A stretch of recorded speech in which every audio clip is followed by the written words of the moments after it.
KN Nehru 35 லட்சம் ரூபாய் வாங்கிட்டு ஒருத்தருக்கு வேலை கொடுக்கிறாரு. உங்களை பொறுத்த வரைக்கும் ஊழல் மாற்றா மட்டும் அதை எடுத்துட்டு போறீங்க.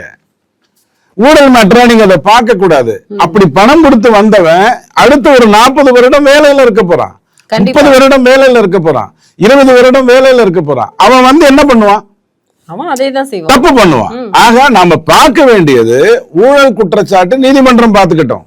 இப்படி இவங்க ஆளை சேர்க்கறதுக்கு நாம அனுமதித்தோம்னு சொன்னால் அது எங்க கொண்டு போய் விடும்? அடுத்த 30 வருடத்துக்கு இந்த நாய்கள், இந்த புறம்போக்குகள், இந்த கேடுகட்ட கழிசடைகள் தான் அரசுல இருப்பாங்க. அப்ப அதுல இருந்து நீங்க மீள வர்றதுக்கு என்ன பண்ணணும்ங்கிறத முதல்ல பார்க்கணும். நான் செந்தில் பாலாஜி விஷயத்துல கூட உங்களுக்கு சொன்னேன். அவர்கிட்ட பணம் கொடுத்தாரு, பணம் வாங்கிட்டு வேலை கொடுத்தாரு, திருப்பி கொடுத்துட்டாருங்கிறதோட முடிச்சாங்க. நீதிமன்றம் வந்து அப்படி கிடையாது, நீ பணம் வாங்கினது தப்பு, அதனால நான் வழக்கு நடத்துறேன்னு சொன்னாங்க. ஆனால் அவர் யாரையெல்லாம் புறந்தள்ளினாரோ அவங்க எல்லாம் இன்னைக்கு ரோட சுத்திக்கிட்டு இருப்பான். யாரையெல்லாம் அந்த பதவிக்கு கொண்டு வந்தாங்களோ அவங்க அந்த அரசு வேலையை செய்து கொண்டிருப்பாங்க.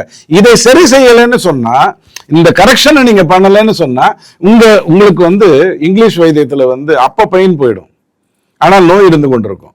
சித்த மருத்துவத்துல அப்ப பெயின் போகாது, ஆனா நிரந்தரமாக போகும். சோ நீங்க எந்த மருந்தை தேர்ந்தெடுக்கிறீங்கிறதுல இருக்கு உங்களுடைய. சோ ஒரு நல்லவன் வந்ததுக்கு அப்புறம் அதுக்குதான் அவர் சொன்னார், கடந்த 11 வருடங்களாக எந்த இடத்திலும் ஊழல் குற்றச்சாட்டு இல்லை, மத்திய அரசிலும் இல்லை, 18 மாநிலங்கள்ல இல்ல. தமிழ்நாடுங்கிறது ஒரு மாநிலம் தானே. 18 மாநிலங்கள்ல நீங்க குற்றம் சாட்டக்கூடிய முதல்வர்கள் இப்ப இல்லைங்கிற ஒரு வார்த்தையை பயன்படுத்தினார். ஏன்னா அதுக்கு முன்னாடி 1-2 இருந்தது, அதையெல்லாம் நீக்கிட்டு தான் அடுத்தது கொண்டு வந்தாங்க. சோ இந்த கரெக்ஷன் ப்ராசஸ்ங்கிறது மேல இருக்கிறவன் கரெக்ட்னா அதுக்கப்புறம் கொஞ்சம் கொஞ்சமா எல்லாமே கரெக்டா வரும். நிச்சயமா இந்த வேலையை பிஜேபி செய்வதனால தான் இன்னொரு 30 வருடமாவது பிஜேபி இருந்தால் இந்த நாடு உருப்படும்.